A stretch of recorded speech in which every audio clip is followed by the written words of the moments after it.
I'm Coach Miller, and welcome to All Marine Fighter. The latest news? Finally, Errol Spence versus Terrance Crawford. I have been waiting for this fight, and I think probably most of the boxing world has been waiting for this fight for some time. And it almost seemed as though this fight was just not going to happen for many reasons.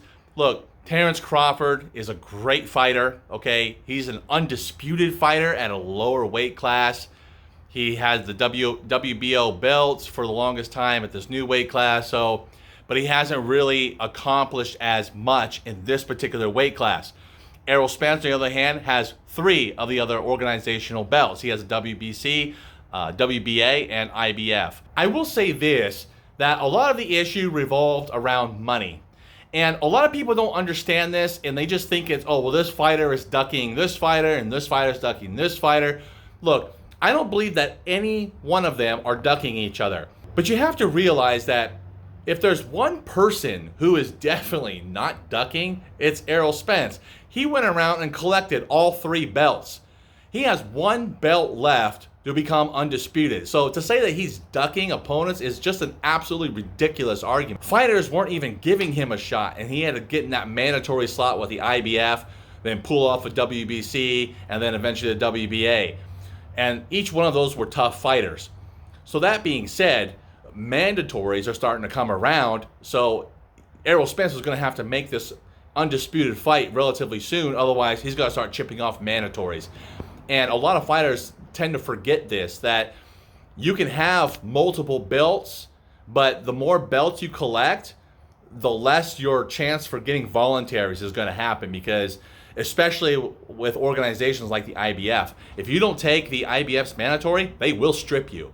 Now, WBC, WBA, and WBO are, they tend to be a little more lax in that, unfortunately, but the IBF, they don't play around. A lot of us can be kind of frustrated with Terrance Crawford for not hurrying up and make that fight.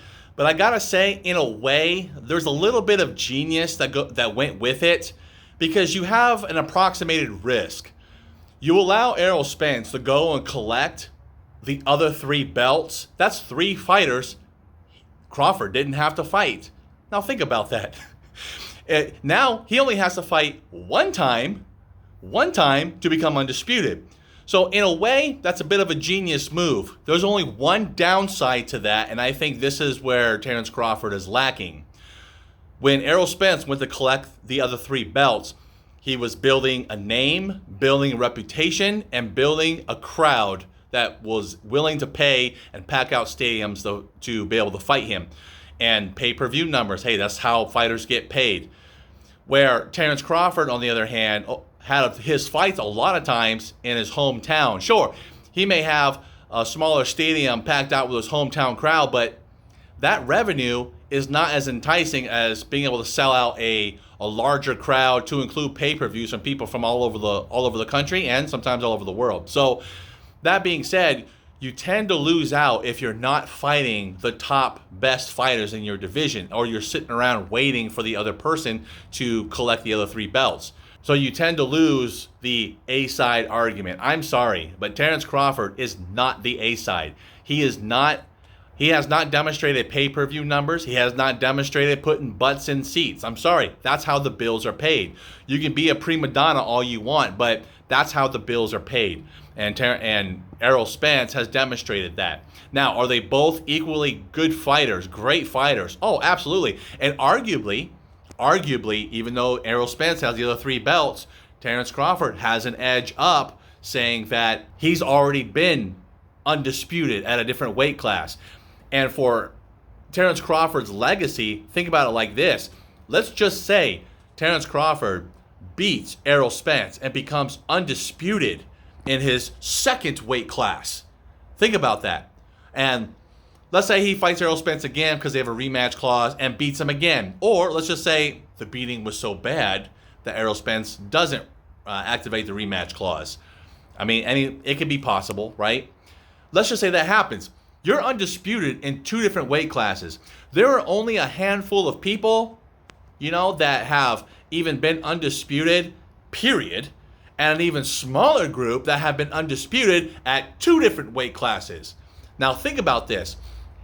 If Terrance Crawford wins that, he can get a direct shot to go fight Jermell Charlo, provided Charlo doesn't get his belt stripped from him because he's not fighting. So hopefully he can get back in the ring and keep fighting. But Crawford can get a shot at a third undisputed, potentially. I mean, that would seal Terrance Crawford's legacy. So Crawford has a lot to lose when it comes to not only the financial amount of money that he can make, but also his legacy in boxing. So I don't want to take anything away from Terrance Crawford. I'm a little frustrated that he acts too much like a prima donna and not understanding the finances of boxing. I understand what he's trying to do, because dealing with promoters in the boxing realm, if you're not used to that type of environment, I came from that type of environment. Let me tell you what, dealing with promoters can be quite the hassle, especially when it comes to contractual issues. So I understand his arguments, but at the same time, though, you can't be demanding minimum guarantees if you're not putting butts in seats. People just don't shell out money just because. They have to have a return investment. And that's the business side of boxing. You have to have some business skills too, not just athletic skills.